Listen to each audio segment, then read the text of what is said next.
Good morning students. Last class में हम लोगों ने टाइम सीरीज एनालिसिस को स्टार्ट किया था और हम लोगों ने डिस्कस किया था कि टाइम सीरीज एनालिसिस अगर हम लोग यूज करते हैं तो ना हमारे पास दो मेथड होता है। एक को बोलते हैं फ्री हैंड कर्व मेथड और एक को हम लोग बोलते हैं सेमी एवरेज मेथड। तो फ्री हैंड कर्व मेथड में जो डेटा गिवन होते हैं उनसे हम लोग डायग्राम बनाते हैं, एक्चुअल लाइन, और बीच में से कहीं भी हम लोग ट्रेंड लाइन खींच देते हैं।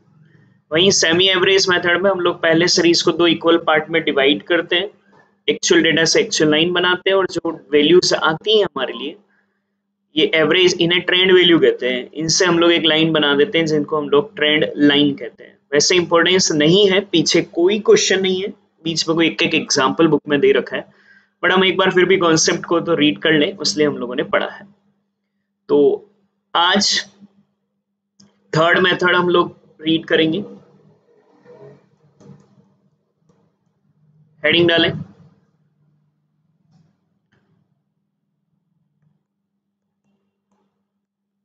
Moving average method.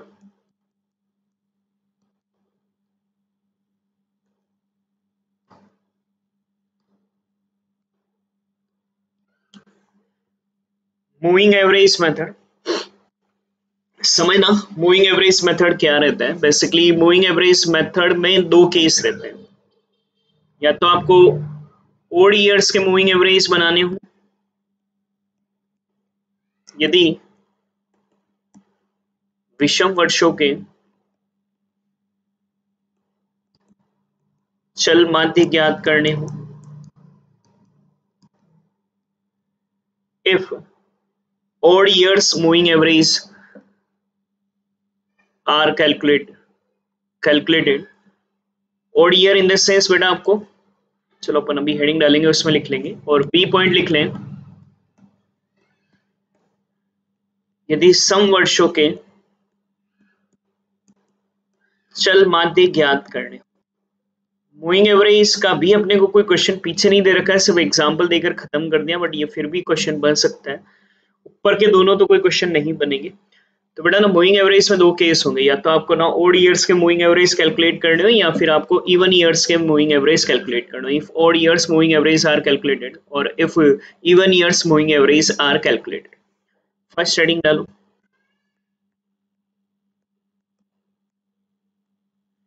यदि विषम वर्षों के मूविंग एवरेज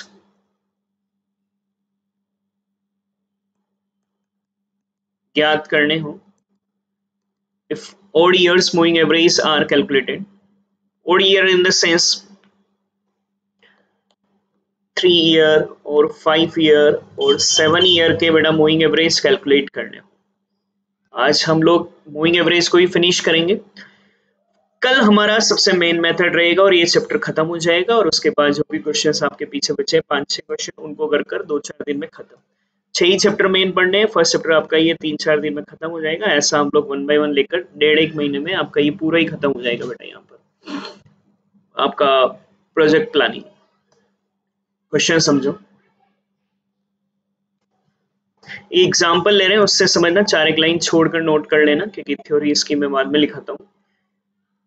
ईयर हमारे पास है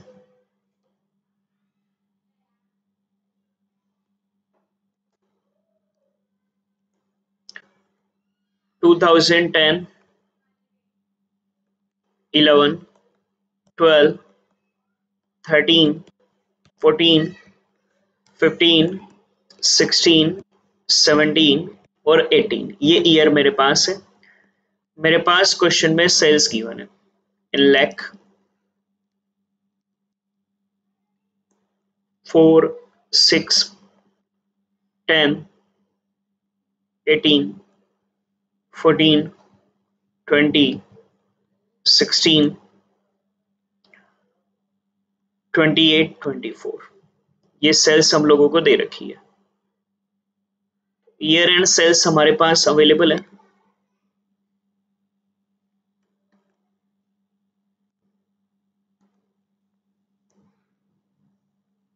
अब क्वेश्चन ने कहा है, मान लो कि 3 ईयर के मूविंग एवरेज कैलकुलेट करो। तो बेटा 3 ईयर के मूविंग एवरेज कैलकुलेट करने हैं ना, तो सबसे पहला हमको 3 ईयर मूविंग टोटल कैलकुलेट करना पड़ेगा। 3 साल का मूविंग टोटल, ये फर्स्ट टाइम में पढ़ा हुआ है आपका, याद अगर कुछ आए तो हमने क्या करेंगे ना, पहले इन तीनों साल को ऐड करेंगे और इन तीनों साल की टोटल इसके मिड ईयर के सामने, बेटा इसका मिड ईयर ये 2011 आएगा, इसके सामने टोटल लिखेंगे। इन तीनों साल की टोटल अगर मैं लगाऊं तो ये मेरे लिए 20 आ रही है और ये मिड ईयर के सामने। अब क्या करोगे, एक साल छोड़ते जाओगे, अगला साल लेते जाओगे। अब इन तीनों साल की टोटल, इन तीनों का मिड ईयर अब 12 आ जाएगा इसके सामने, तो 10 6 16 प्लस 18 34। अब क्या करोगे, 6 को छोड़ दोगे और अब इन तीनों ईयर की टोटल लगाओगे, तो ये टोटल आ जाएगी बेटा, ये इसके सामने लिखोगे, 12 13 14 का मिड ईयर 13 होगा, इसकी टोटल बेटा 42 हमारे लिए आ जाएगी। फिर 10 को छोड़ दोगे, मतलब 2012 को छोड़कर 13 14 15 की टोटल लोगे और 13 14 15 की टोटल 14 के सामने 52। फिर 13 को छोड़कर 14 15 16 की टोटल लोगे, 3 साल की मूविंग टोटल, एक को छोड़ते जाना है, अगले को लेते जाना है और ये टोटल बेटा इसके सामने आ जाएगी, ये आएगी 50। फिर 14 को छोड़ देंगे, 15 16 17 की टोटल ले लेंगे, 15 16 17 की टोटल, इन तीनों की टोटल अगर मैं लगाऊं वो इसके सामने 64। फिर 15 को छोड़कर 16 17 18 की टोटल, ये 16 17 18 और इन तीनों की टोटल लगाकर ये इस ईयर के सामने आ जाएगी। ये अगर ऐड करें तो 16 प्लस 28 प्लस 24 68। बस अब तो आगे 3 का ग्रुप बन ही नहीं पाएगा। ये 3 ईयर की बेटा हमारे लिए मूविंग टोटल हो गई। अब जब हम ये मूविंग टोटल निकाल चुके हैं, अब हम लोग ना बेटा ये कैसे बनाए समझ में आया, एक को छोड़ते गए अगले को लेते गए, फिर एक को छोड़ते गए अगले को लेते गए, तो ये हमारे लिए ना मूविंग टोटल बनती जाएगी और मिड ईयर के सामने लिखनी है। जब ये हम कर चुके हैं तो फिर आप 3 ईयर मूविंग एवरेज बना सकते हैं। ये टोटल 3 3 साल की ना, इनमें 3 का डिवाइड दे दो तो 6.67, 34/3 11.33, 14,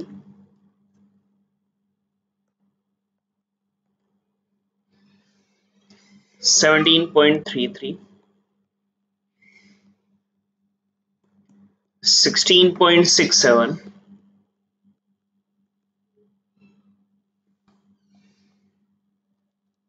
21.33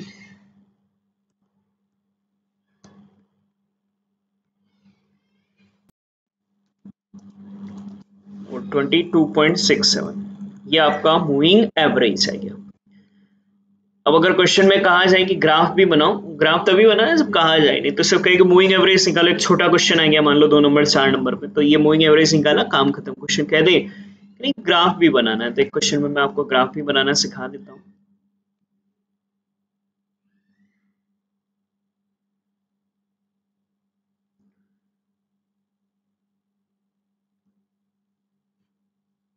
तो हम ग्राफ बनाएंगे,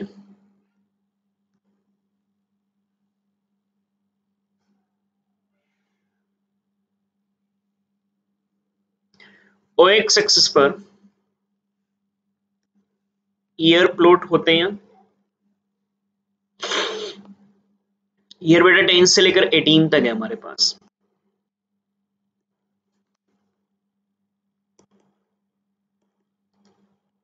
टेन 11 12 13,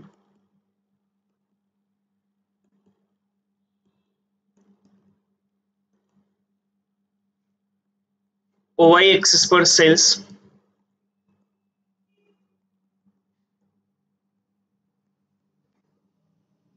सेल्स में मिनिमम वैल्यू 4 है, मैक्सिमम 24 है,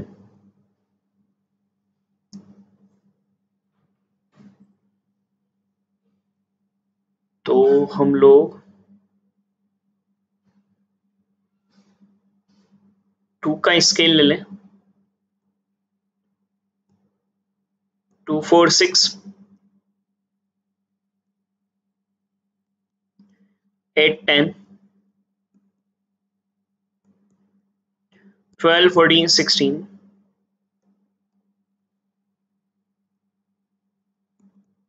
18,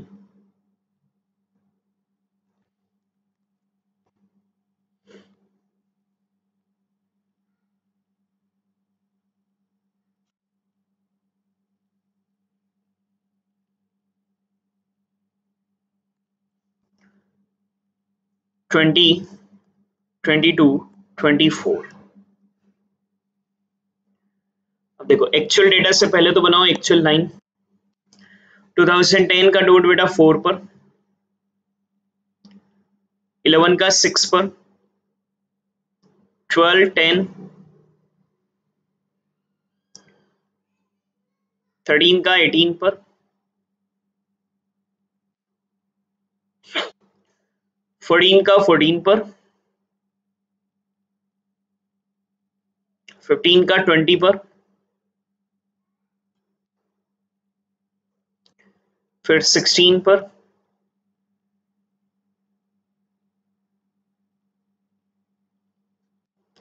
28 एंड 24। 28 भी है क्या? आगे और प्लॉट करना पड़ेगा। 28 भी था बेटा। 26, 28 तक।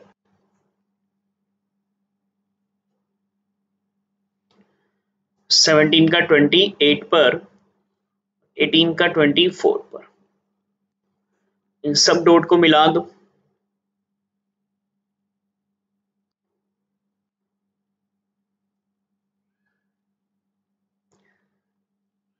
तो ये जो डॉट मिलकर आएंगे,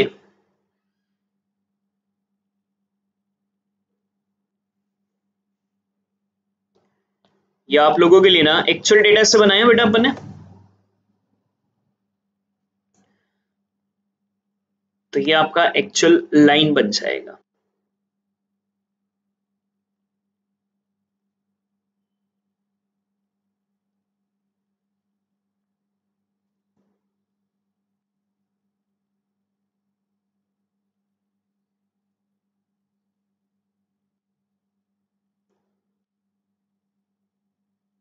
अब बनाएंगे बेटा हम लोग ट्रेंड लाइन, और ट्रेंड लाइन के लिए जो हमने मूविंग एवरेज कैलकुलेट किए ना उनको काम में लेंगे।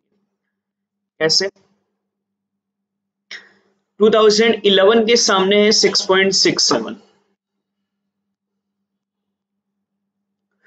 11 के सामने 6.67, 6 से ऊपर।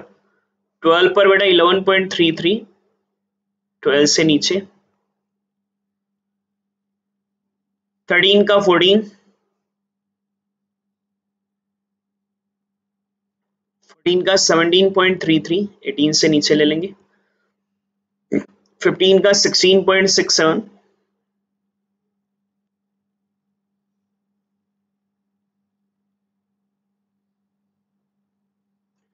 16 का 21.33,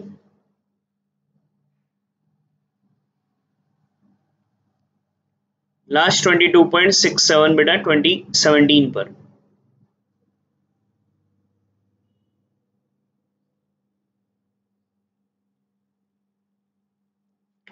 यहां आ जाएगा। अभी नोट्स को मिला दो।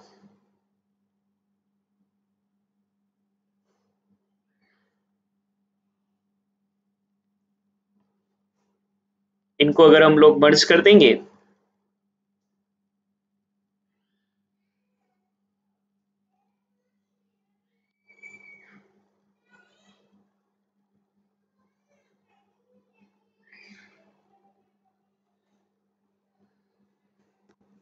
तो इन लाइनों को मिला दो बेटा डॉट्स लगाकर।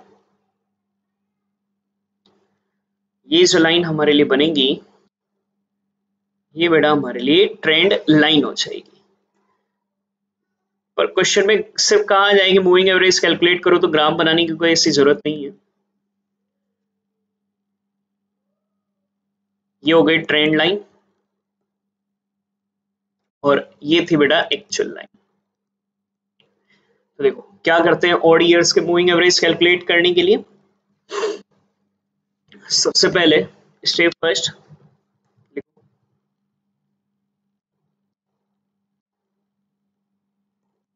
Step first calculate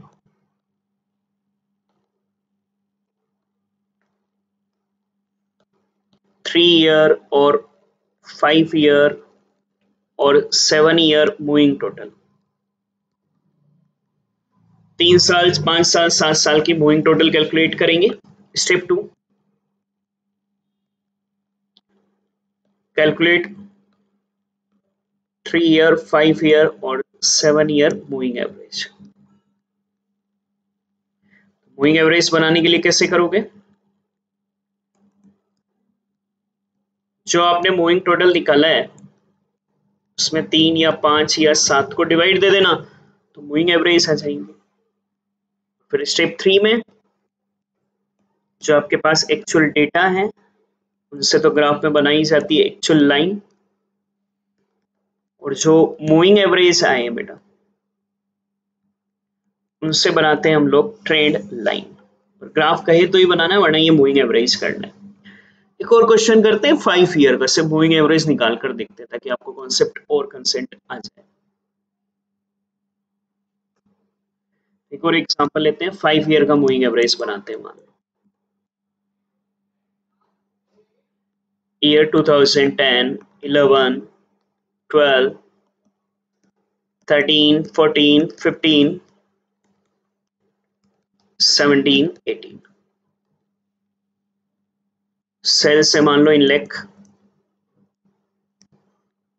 2, 6, 8, 12, 10, 18, 14, 20, 16।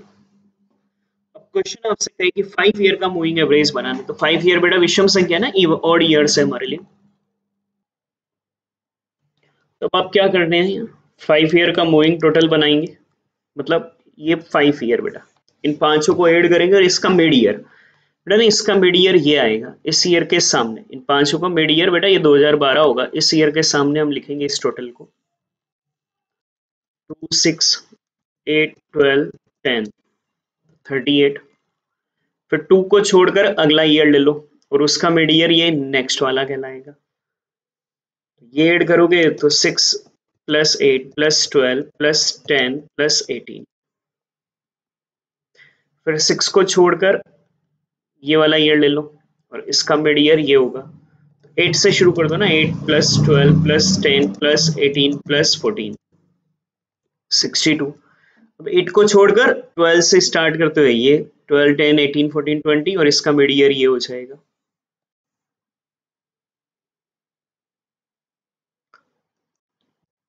Twelve plus 10 plus 18 plus 14 plus 20। और अब 12 को छोड़कर 10 से 10, 18, 14, 20 एंड 16 और इसका मिड ईयर ये वाला होगा।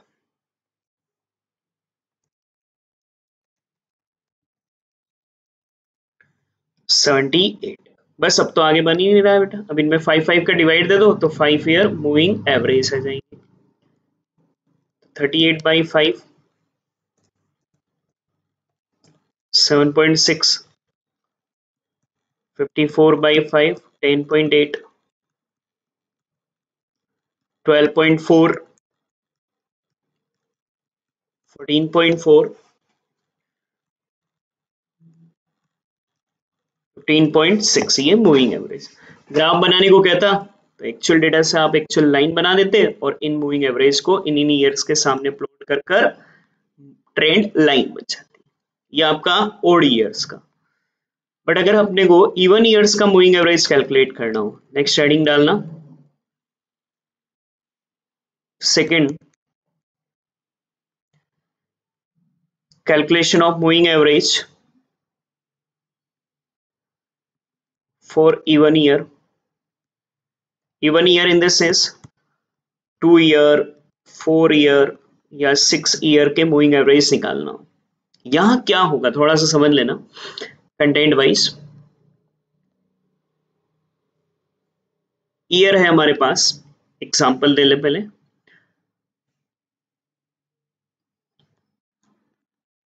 10, 13, 14, 15, 16, 17।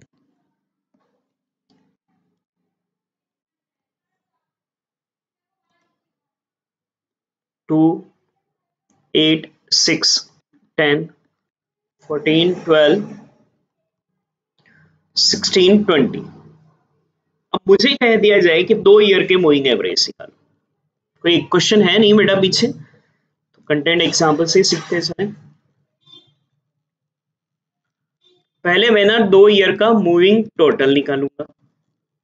2 ईयर का मूविंग टोटल मतलब इन दोनों को ऐड करूंगा और इन दोनों के मिड ईयर, इन दोनों का मिड ईयर ये बीच में आएगा बेटा, 10 और 11 के बीच में 10। इन दोनों को ऐड करूंगा और वो बीच में आएगा 14। इन दोनों को ऐड करूंगा, बीच में आएगा बेटा यहाँ 16। इन दोनों को ऐड करूंगा 24। इन दोनों को ऐड करेंगे 26। इन दोनों को ऐड करा 28 और इन दोनों को ऐड किया तो 36 आएगा। ये आया मूविंग टोटल। अब क्या करना है कि अगर इवन ईयर का होना बेटा, तो क्या होगा कि इवन ईयर के केस में मूविंग टोटल 2 ईयर के बीच में आ रही होगी। जैसे यहाँ आ रहा है ना बेटा 10 और 11 के बीच में, 11 और 12 के बीच में टोटल आ रही है। हमें क्या करना पड़ता है कि इवन ईयर के केस में इनका पेयर और बनाना पड़ता है ताकि ये एग्जैक्ट ईयर के सामने आ जाए। पेयर ऑफ मूविंग टोटल और बनाना पड़ता है। पेयर ऑफ मूविंग टोटल ऐसे बनेगा, अब इन दोनों को ऐड कर लो और अब ये एकदम इस ईयर के सामने आ जाएगा 11 के सामने।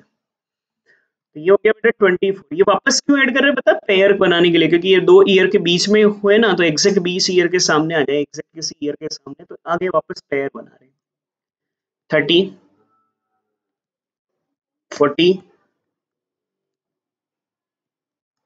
50,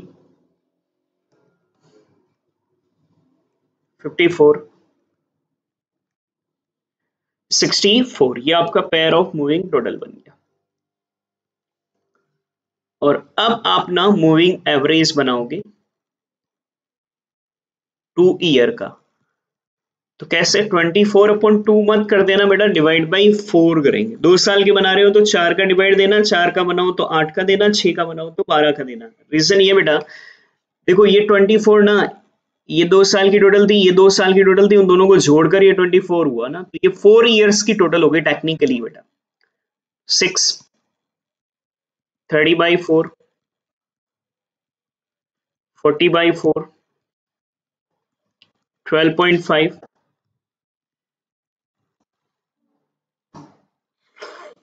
सॉरी ये होगा आपका 13.5,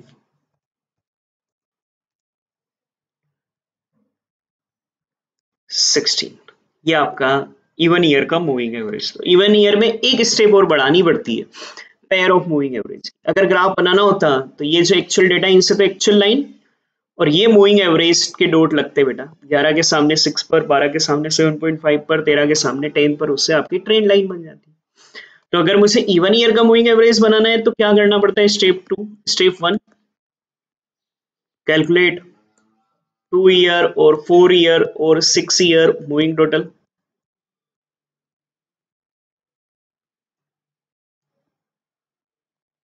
step 2, calculate pair of moving total.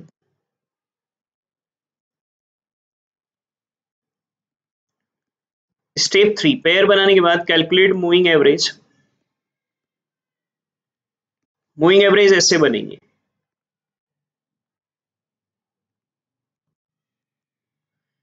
Pair of moving total divide by 4 या 6, सॉरी 4 या 8 या 12।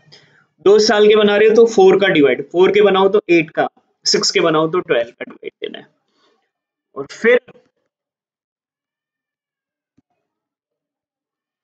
ग्राफ में बेटा एक्चुअल वैल्यू से एक्चुअल लाइन, एंड जो आपका मूविंग एवरेज है उससे ट्रेंड लाइन बना। ये स्टेप्स बेटा हमारे लिए। ये पेयर बनाने का लॉजिक समझ में आया, क्यों बनाना पड़ रहा है, क्योंकि बेटा ये टोटल ना 2 ईयर के बीच में आ रही है, इसलिए अपने को पेयर बनाकर उसको एग्जैक्ट ईयर के सामने लाना है। क्वेश्चन और करा देता हूं इसका 4 ईयर का, ताकि आपको और लॉजिक क्लियर हो जाए।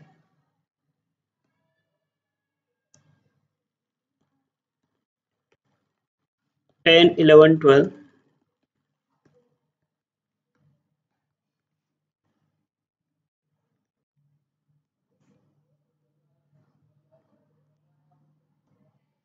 सेल्स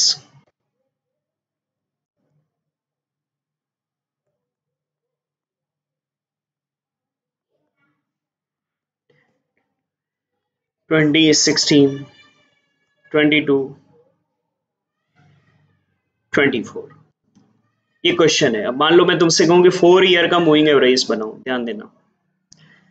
मैं क्या करूंगा, इन चारों ईयर की ऐड करूंगा और इन चारों ईयर की टोटल को ये मिड ईयर आएगा 11 और 12 के सामने लिखूंगा।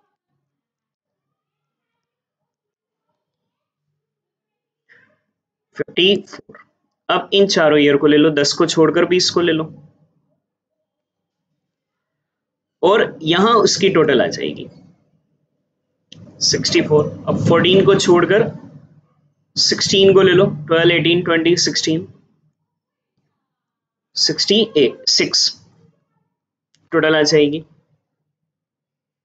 अब क्या करो, 12 को छोड़कर 22 को ले लो, वो मिड ईयर यहां आ जाएगा, अगला अगला आता जाएगा ना बेटा मिड, तो 76। फिर बेटा 18 को छोड़कर 24 को ले लो, वो यहां आ जाएगा 82। बस अब तो बनेगा ही नहीं, क्योंकि इवन ईयर के बना रहे हो, पेयर बनाने पड़ेंगे बेटा।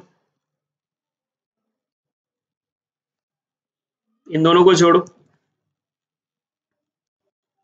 इन दोनों को ऐड कर लो और ये एग्जैक्ट ईयर के सामने आते जाएंगे ना, ये 12 के सामने आ जाएगा, ये 13 के सामने आ जाएगा 130। इन दोनों को ऐड कर लो, इन दोनों को ऐड कर लो 158। और अब 4 ईयर मूविंग एवरेज बनाओगे, मगर 4 का डिवाइड मत दे देना बेटा। ये 4 और 4 ईयर की ये टोटल थी, 4 ईयर की ये टोटल थी, दोनों मिलकर बेटा 8 ईयर की टोटल हो गई।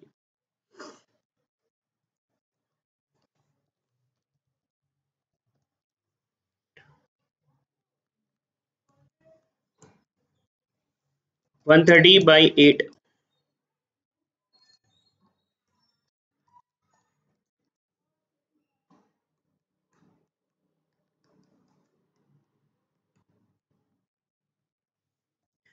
158/8 यह आपका 4 ईयर की मूविंग एवरेज।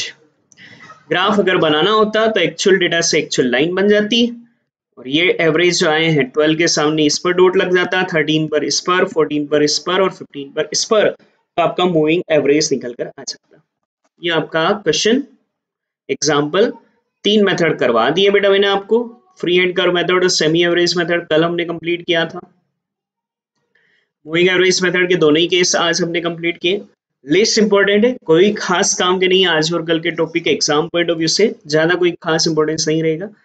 ये तो इसके तो अपने सारे क्वेश्चन है ही बेटा, तो ये सबसे ज्यादा इंपॉर्टेंट हमारा रहेगा, जिसको हम लोग कल शुरू करते हैं।